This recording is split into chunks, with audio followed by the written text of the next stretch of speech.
Word of Hope Ministries, where we are loving God, loving all people, and changing the world. Word of Hope Ministries. And now, your host, Dr. D.Z. Cofield. Fathers get a bad rap. A lot of fathers are absent out of their children's lives. A lot of fathers made mistakes along the way. Mother's Day, more phone calls made than any other day of the year. Father's Day, man, if you get a tie, get a pair of socks, you better be happy. Well, today I want to encourage those of you who are fathers. And when we talk about fathers, let me qualify that a little bit. I not only want to talk to the fathers, but I really want to help you to become dads. You know, there's a difference between a father and a dad. A lot of people think about fathers and think about people who donated sperm to their existence. But as a dad, you're there to love and to encourage your children along the way. And I've learned with my children, all three of them are grown now, you never stop being a dad. Now, they may not always welcome your advice. They may not always welcome your guidance. I understand. But you always want to be there to try to encourage them, to challenge them, to help them be the best that they can possibly be. Now, you need to know as a dad, you play a little different role in the lives of your children than the moms. Dr. Clarence James says, mothers prepare their children to live at home. Fathers prepare their children to live in the world. And we help get those children ready to live in the world. So for somebody who's listening today, Dad, maybe you don't always see eye to eye with that mother of your children. Somebody maybe in a blended family situation, and you may be thinking, man, if these were my children, it would be different. No, not really. Men and women many times see child rearing differently. But I want to encourage you today to be the best man you can possibly be.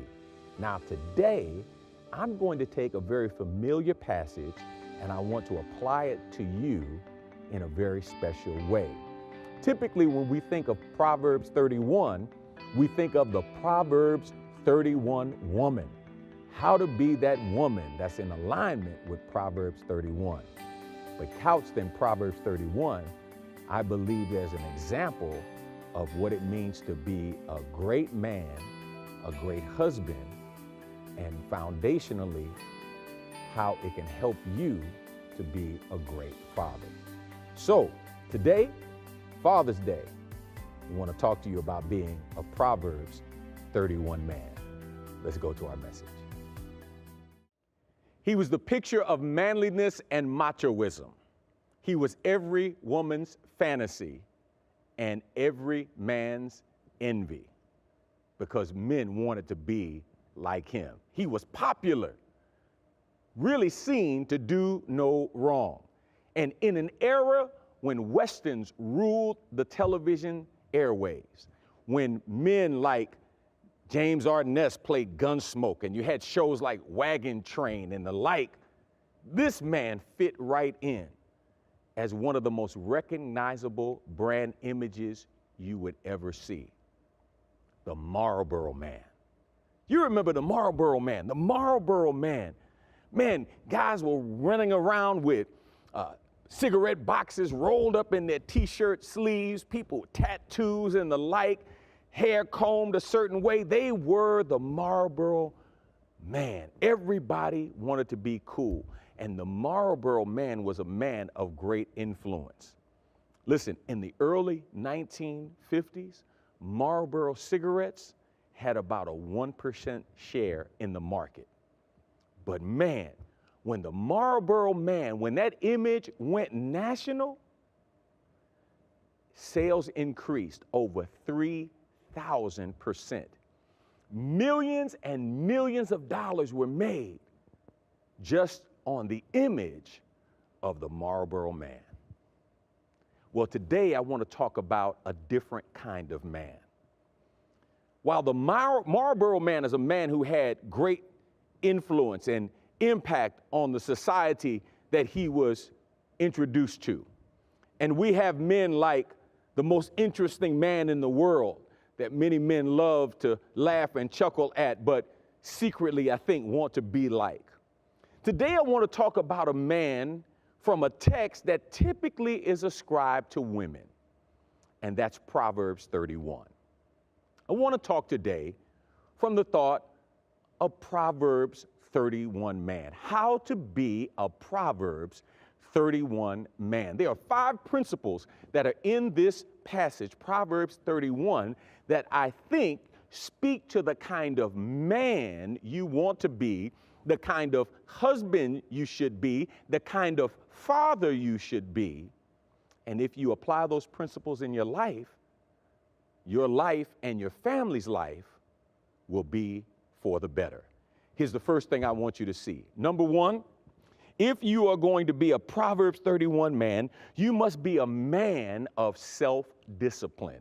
You must be a man of self-discipline. Look at Proverbs 31, start at verse 1. The sayings of King Lemuel contain this message, which his mother taught him. O my son, O son of my womb, O son of my vows, the New Living Translation says, do not waste your strength on women, on those who ruin kings.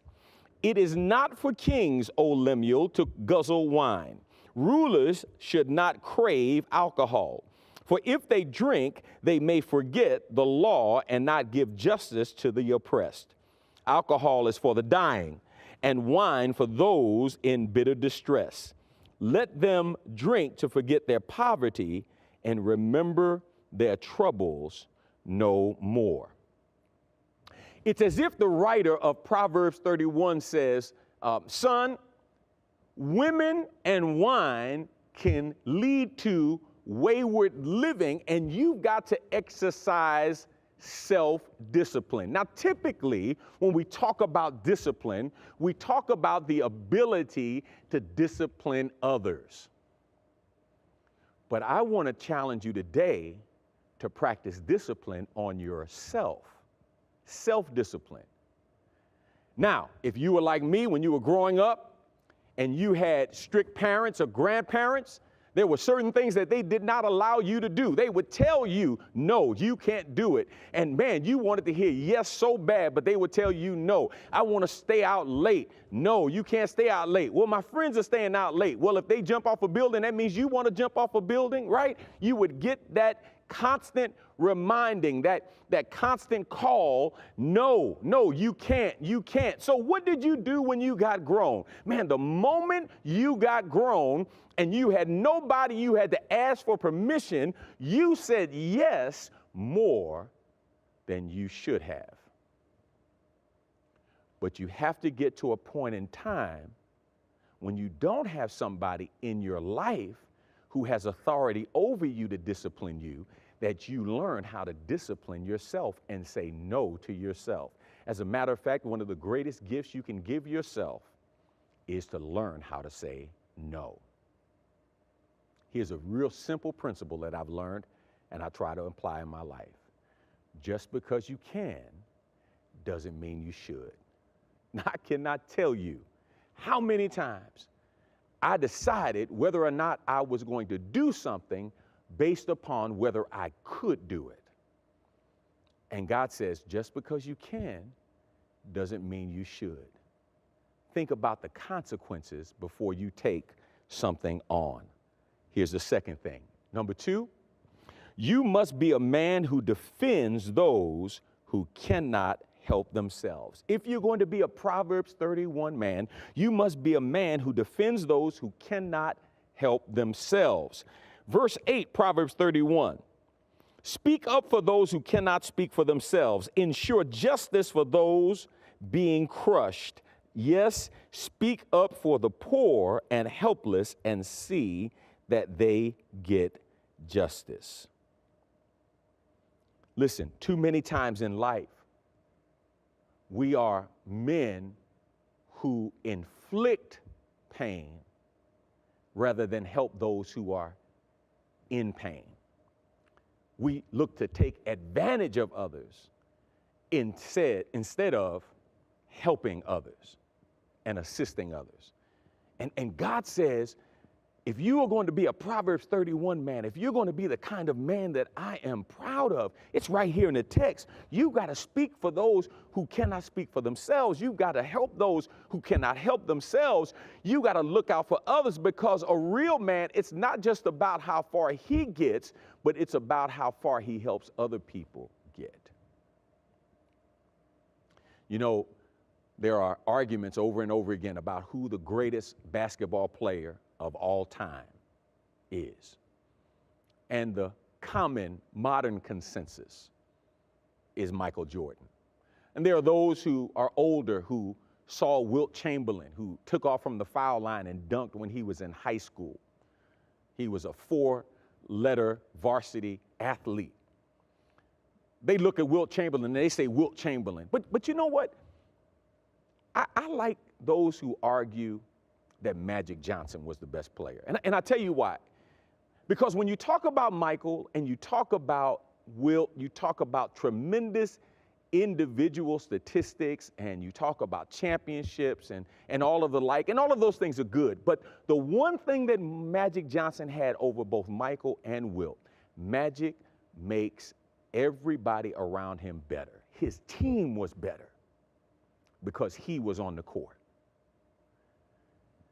I'm saying to you, brothers, I'm saying to you, if you're going to be a Proverbs 31 man, you can't get there by yourself. You've got to help others get there. And you've got to look at what Dr. A. Lewis Patterson would call your concentric circle of contact. You've got to look at your immediate family and your children, your grandchildren. But then you also have to look at your in-laws, and you have to look at your siblings and their families. And what are you doing to help others around you who cannot do for themselves be the best that they can be? Here's the third thing, if you're going to be a Proverbs 31 man. Number 3, you must be a man of wisdom and discernment. You must be a man of wisdom and discernment. Look at verse 10 of Proverbs 31. Who can find a virtuous and capable wife? She is more precious than rubies. Her husband can trust her, and she will greatly enrich his life. She brings him good, not harm, all the days of her life.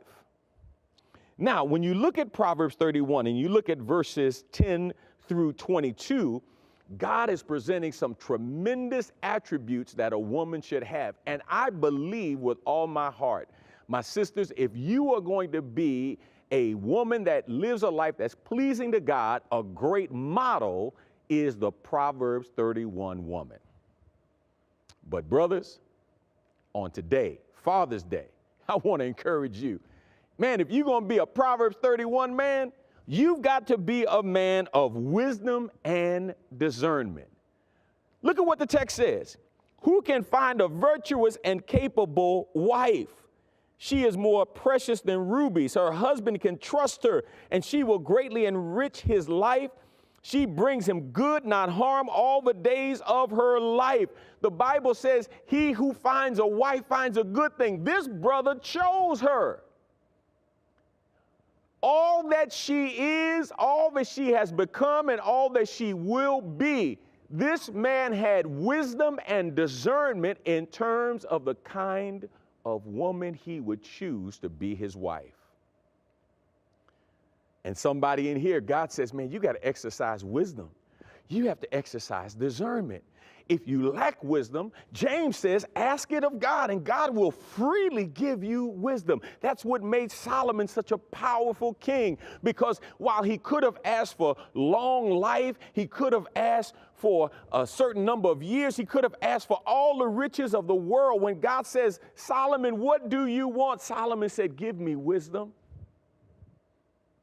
the proper application of knowledge. Help me to be able to see things correctly and then make the right decisions. And I think most of you in here, matter of fact, all of you would agree, making the right decisions is much better than just making a decision. And you can make better decisions when you seek and ask God for wisdom and discernment.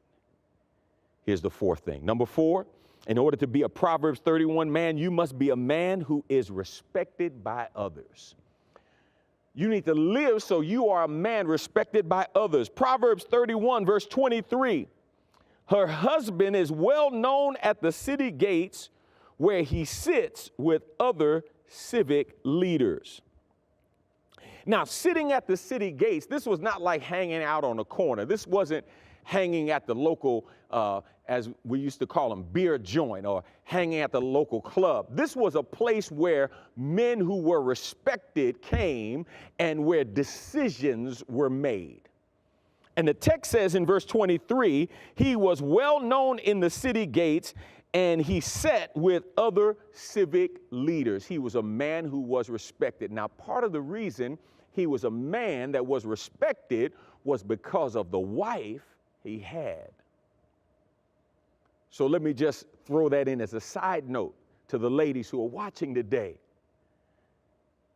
You can make your man better or worse in terms of how he is viewed in society. Now, can he do that for you as well? No question. But that's not what we're talking about today, right? We're talking about this Proverbs 31 man and how he is viewed in the community and how he is viewed in society.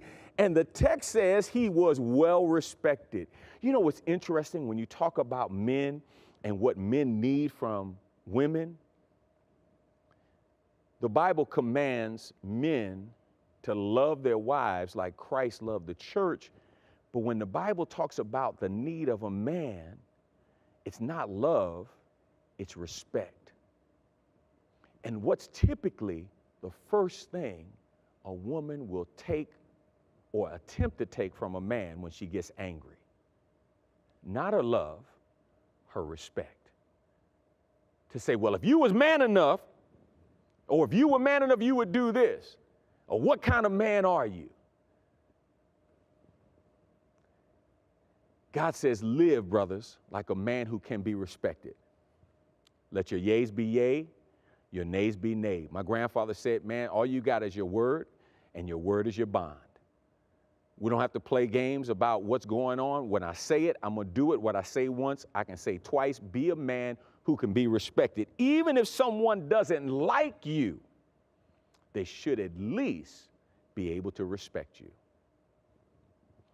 Here's the last thing. Number 5, if you're going to be a Proverbs 31 man, you must be a man who encourages his wife. It's right there in the text. Remember what I talked about, helping others to be better? Look at verse 28. Her children stand and bless her. Her husband praises her. There are many virtuous and capable women in the world, but you surpass them all. Verse 31 says, reward her for all she has done. Let her deeds publicly declare her praise. Go back to verse 29, because I want you to notice something about verse 29. When it says, there are many virtuous and capable women in the world, but you surpass them all. Verse 29, notice it's in quotation marks. This is the man talking about the woman in his life. He is encouraging her to be the best that she can possibly be. He is encouraging her for what she has done and encouraging her in terms of what she will do. You surpass them all. You know, as I was reading that, I was thinking about the Jackie Gleason show years ago when he would walk in and talk to Alice, the Cramdens, and he would say, baby, you're the greatest, you know? And it was like, doesn't matter what's going on, it doesn't matter what we go through, you are the greatest. A man who encourages. Typically, hurt people, and we tear down instead of building up. And I want to encourage somebody today in being that Proverbs 31 brother, that you would be a man who exhibits for his family the traits that you want them to live. The kind of man you want your son to be that kind of man. the kind of man you want your daughter to marry. Be that kind of man. Be a person of wisdom. Be a person of discernment. Be a person who encourages, not discourages, because your words mean so much. Out of 34 international countries and cities, students in the U.S. ranked 14th in reading, 17th in science, and 25th in math. As your child prepares to enter a globally competitive economy, where will you enroll your child to learn the science, engineering, and math needed to compete with children around the world? 以后，岛难的未来 Our School, the Global Learning Village.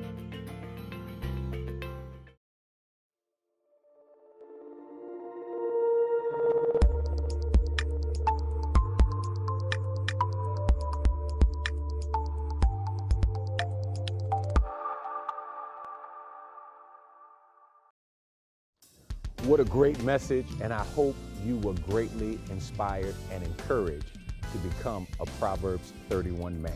Now, just in case you're wondering, we took a break from our series, How to Have an Extreme Makeover, and that Extreme Makeover Spiritual Edition series, because we didn't want to miss Father's Day. We wanted you to know, fathers, dads, that we love you and we encourage you. You play such an important role in your home. We've come out of an era where the role of men has been marginalized and minimized by our society, not understanding that you play a critical role in the life of your family. As fathers, think about this. You are the first love that your daughter ever has. You really show her and model for her in how you treat her mother, how a woman should be treated. You are the first hero for your sons. Your sons look to you as an example and as a guide. How many times have you been asked, what do you want to be when you grow up as a child? I know for me, I wanted to be a police officer. You know why? Because that's what my dad did. I wanted to be like my dad. I wanted to follow in his footsteps. You play such a pivotal role in the life of your family. Don't give that role up. Don't yield that role under any pressure. And even for somebody who's listening right now, you and the mother of your children may not be together, but you still are the father to your children, and that will never change. Now, I do want to tell you one thing. Several years ago at our church, we did a series around love and forgiveness. And one of the areas that came up in that message that really touched our congregation was the idea of forgiving your father. And one of the ladies, and I see her now, she said to me, she said, Pastor, she said, you know, she said, when you challenged me to forgive, I knew the person I needed to forgive was my dad. And I made steps to forgive him. And God has blessed and honored that. And now I'm helping my younger siblings to learn how to forgive. I want to encourage somebody today. Don't put it off. Reach out and make it right with your dad. My father and I were estranged because of a family issue that happened for many years. And he passed away without us being able to reconnect. And he really thought I was still angry at him. I was mad at him, that I had hard feelings, and I really didn't. I had long since forgiven him, and I just really wanted to tell him that I loved him, and it was okay. I understood. But I never could get in contact with him. I was watching a reality show not too long ago where the woman lived in pain because she felt like her dad had rejected her. And for years, she wondered why her dad never reached out to her. She finally got the courage to reach out to him. Found out he lived less than 10 miles away. But when she got the information, she also learned that he had died. And when she got in contact with her family on her father's side, you know what they told her? Your dad always loved you. He always talked about you. but he was ashamed because he made mistakes in the past and he didn't think you wanted to talk to him. Now think about that. She's waiting for him to reach out to her.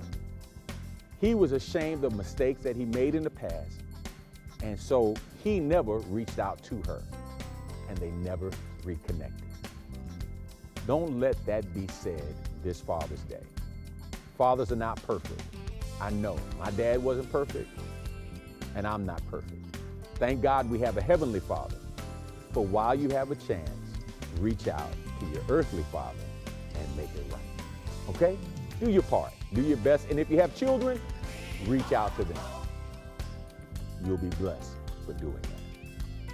Listen, I'm Dr. D.Z. Cofield, Senior Pastor at the Good Hope Missionary Baptist Church, wishing you a happy Father's Day. And may God bless you with many, many more. God bless.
The Barbara Jordan International Preschool provides children from infancy to pre-kindergarten with a superior character-building curriculum, nutritious meals, and a multi-language program.